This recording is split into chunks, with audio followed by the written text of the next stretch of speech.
বাজার করতে যাচ্ছি। কিছু বাজার সারা হয়ে গেছে আর কিছু বাজার এখনো বাকি আছে, সবজি বাজারগুলো। তো ওই জন্য করে আনছি। মাছ দিয়ে ভোগ দেবো, মাছের ঝাল, ডাল, আলু সেদ্ধ। আলু সেদ্ধটা ওই ঠাকুরকে দিতেই হয় মাস্ট। তারপরে হচ্ছে চাটনি আর ঝিঙে আলু পোস্ত, ব্যাস এটাই। চলো কন্টিনিউ ব্লগটা দেখতে থাকো, আশা করছি ভালো লাগবে।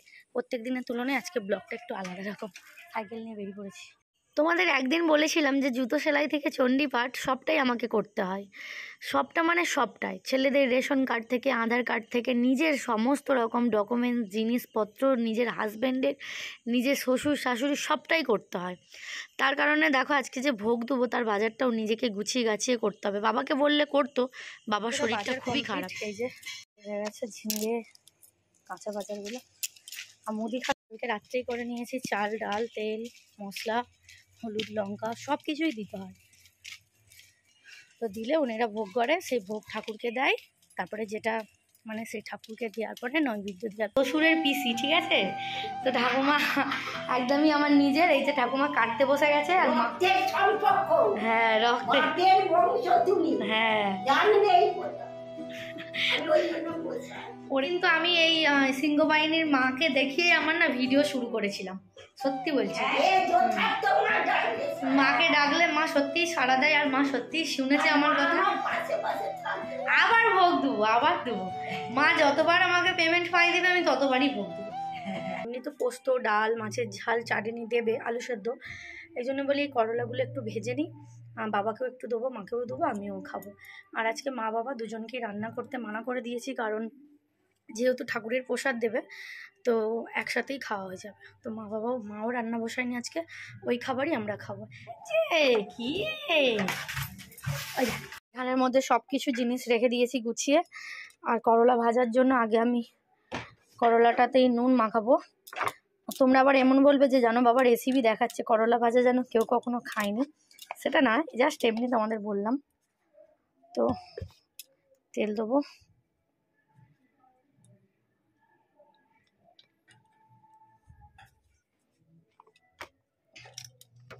আর দেবো হলুদ।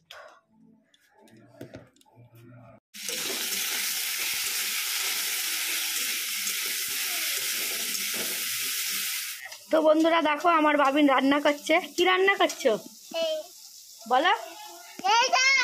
ওটা কি কি রান্না? বাবিন করলা ভাজা করছে জানো বন্ধুরা। গুড নিউজ আছে, গুড নিউজটা তো তোমরা। ও বাবা তুমি রান্না করছো? বাবা গো বাবা, সব রান্না করছে। গুড নিউজটা হচ্ছে গ্যাসের দাম একটু কমেছে। যাই হোক ভালো লাগছে যে গ্যাসের দামটা একটু কমেছে। আমার আবার উজালা গ্যাস, তো আমার 400 টাকা কমেছে, মানে 900 টাকার মধ্যে থেকে আবার 200 টাকা আমার ব্যাংকে ঢুকবে। দেখো কত কলা হয়েছে, এই দেখো এই গাছটাই কত আমরাও হয়েছে। আমি আজকে 210 টাকা দিয়ে আমরা কিনে নিয়ে এলাম। চলাই কি রে, খেতে যাচ্ছিস? এই তো এটাতে দাঁড়া না, দিয়ে দে। ওইসব মাথা খারাপ করে দাঁড়িয়ে আছি, এখনো পুরোহিত মশাই আসেনি, এই মনে হয় চলে আসবে। তো এলে তারপরে পুজোটা নিয়ে যাব। আর ভোগটাও হয়ে গেছে। চলো পেছনটা এটা হচ্ছে ঠাকুর মানে মন্দিরের পেছনে।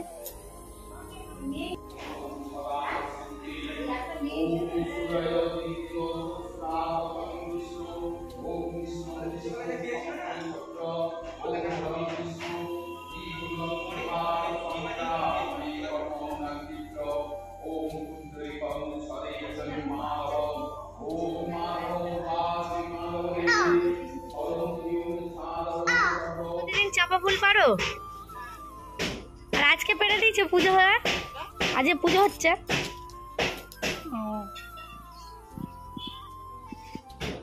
এই ঠাকুরের একটা মহিমা আছে, চাপা ফুল ছাড়া পুজো মানে হয় না শুনেছি।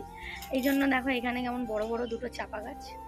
আর ওই যে দাদাটাকে দেখলে না, ওই দাদাটা হচ্ছে চাপা ফুল প্রত্যেক দিন পেরে দেয় এরকম পুজোর জন্য। তো আজকে পেরে দিচ্ছে, কালকে পুজো হবে এইরকম।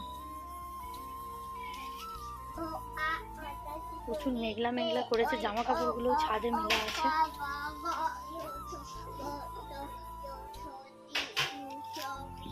পুজো মনে হয়ে গেছে। কি মাকে পুজো হোক, চুপ কর না, এখানে সরে আয়, সরে আয়। তুই এদিকে আয়, মার খাবি কিন্তু বাবিন। ওদিকে পা লাগাতে নেই, ঠাকুর এই পাশে সরে বস। মা এখন খাচ্ছে, মায়ের দরজা দিয়ে দিয়েছে, মা এখন ভাত খাচ্ছে। ভাত খেয়ে নাও, তারপরে তো আমরা খাবো, তো খাবে। জানো তো বন্ধুরা, এই ঠাকুর যে কত জাগ্রত তোমাদের আমি বলে বোঝাতে পারবো না, প্রচুর জাগ্রত। তাই ঠাকুমা এই ঠাকুরকে নিয়ে অনেক কথা বলছিল, সেটা একটু তোমাদের সাথে শেয়ার করলাম। এই ঠাকুমারই ছেলে কাকা যখন কোনো বিপদে পড়ে না, নিজে নিজে ফিল করে যে ওই মা, সিংহবাহিনী মা মানে উনিকে বাঁচাচ্ছে, এইরকম আর কি। তো যাই হোক, আমি মানত করেছিলাম যে মা আমাকে একটা জায়গা করে দাও, আমি যদি নিজে রোজগার করতে পারি সেই রোজগার দিয়ে তোমাকে আমি ভোগ দেবো। তো মোটামুটি আমার এই স্বপ্নটা পূরণ হয়েছে তোমাদের আশীর্বাদে, মায়ের আশীর্বাদে। তো যাই হোক, এখন বসে গেছি খেতে, মনে হচ্ছে যেন অমৃত খাচ্ছি, সত্যি বলছি। মানে অসাধারণ রান্না, এই রান্না আমি হাজার চেষ্টা করলেও এত টেস্টি রান্না আমি করতে পারবো না। তো মাছ টাছ বাবা মা দুজনকেই দিয়ে দিয়েছি, বাবিন বিট্টু দুজনকেই খেয়াই দিয়েছি। বাবিন কি ভালো খেয়েছে আজকে। এমন সময় এলাম 1:30 বেজে গেছে, তখন থাকবে অনেকটাই, বেশ ভাত পার অনেক বেশি। তো বন্ধুরা, সেই তোমাদের সাথে তখন দেখা হয়েছিল ভাত খাওয়ার সময়, আর তোমাদের সাথে দেখা করতে পারিনি কারণ ঘুমিয়ে পড়েছিলাম। ঘুমিয়ে পড়ার পরে উঠে একটু সবার সাথে গল্প করছিলাম, কারণ বিড়ি 4-5 দিন নেই। বিড়ি কাকুর এখন বিড়ি সেল হচ্ছে না, যার কারণে বিড়ি এখন আমাদের বন্ধ আছে। তো বিড়িটা থাকলে আমার হাতে না একটু কাঁচা পয়সাটা থাকে, আর এমনিতেও পয়সা থাকে, তা থাকে না তা নয়, বিড়িটা থাকলে বেশ ভালো লাগে। তো যাই হোক, বাবিন বিট্টুদের এই যে খাবার করছি, খাইয়ে দাইয়ে আবার পড়তে বসাবো। এখন করে রোজ সন্ধ্যেবেলা পড়তে বসাই।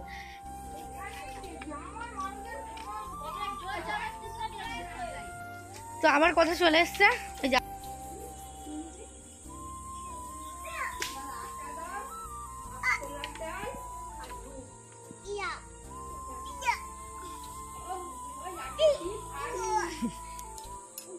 বাবা আবার এ দেখো না, ওয়া করছে।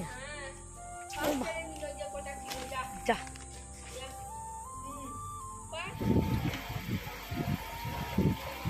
ও 2 বোতল জল খেলো ছোটটা। তো বন্ধুরা, এতক্ষণ আর কথা হয়নি তোমাদের সাথে, বাবিনকে পড়াচ্ছিলাম। পড়ানো কমপ্লিট হয়ে গেছে, আর এখন বাজে প্রায় 9টা, 9:30 বাজে। তো বাবা বললো যে যা ঠাকুরের ভোগ দিয়েছে ওইগুলোই খাবো।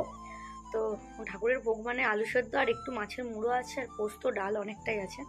তো মা খাবে না বললো, তো ওকেই খাবো। ভাবছি যে একটা বেগুন ভেজে ফেলবো, ওর সাথে হয়ে যাবে। এই যে ডালটা গরম করতে দিয়েছি, ডালটা ফুটে নিচ্ছে। আর এই যে মাছের মুড়ো একটু আছে, করলা ভাজা, আর এই যে পোস্ত এতটা আছে। পোস্তটা সত্যি খুব ভালো হয়েছিল। এই যে ডালটা গরম করে নিচ্ছে, আর একটু বেগুন ভাজা করবো। এই যে বেগুনে নুন হলুদ মাখিয়ে রেখেছি, একটু বেগুন ভাজা করবো বাবা। তো অনেকটাই ভাত দিয়ে দিয়েছিল জানো তো বন্ধুরা, তো যার কারণে আবার রয়ে গেছিলো বিকেলে। তো পোস্ত টোস্ত ডাল সবই আছে, তো এই জন্য বাবার জন্য একটু বেগুন ভেজে নিচ্ছি। আর মা তো বললো যে মা ভাত খাবে না, মাকে এই জন্য বেগুন ভাজা আর পোস্ত একটু দেবো, আর মুড়ি টুড়ি হয়তো খেয়ে নেবে। আর বাবিনকেও আজকে ভাত খাইয়ে দেবো। আর চলো বন্ধুরা, আজকে ব্লগটা আমি এখানেই এন্ড করছি। ভালো লাগলে লাইক করে দিও, আর সবাইকে সিংহবাহিনী রক্ষা করো। আর আমাদের সিংহবাহিনীকে তোমরাও ডেকো, দেখবে সারা ঠিক পাবে। তো চলো বন্ধুরা, গুড নাইট, বাই। সবাই ভালো থেকে সুস্থ থেকো, টাটা। কালকে আবার নতুন একটা ব্লগে সবাই সাথে দেখা হচ্ছে। Bye bye.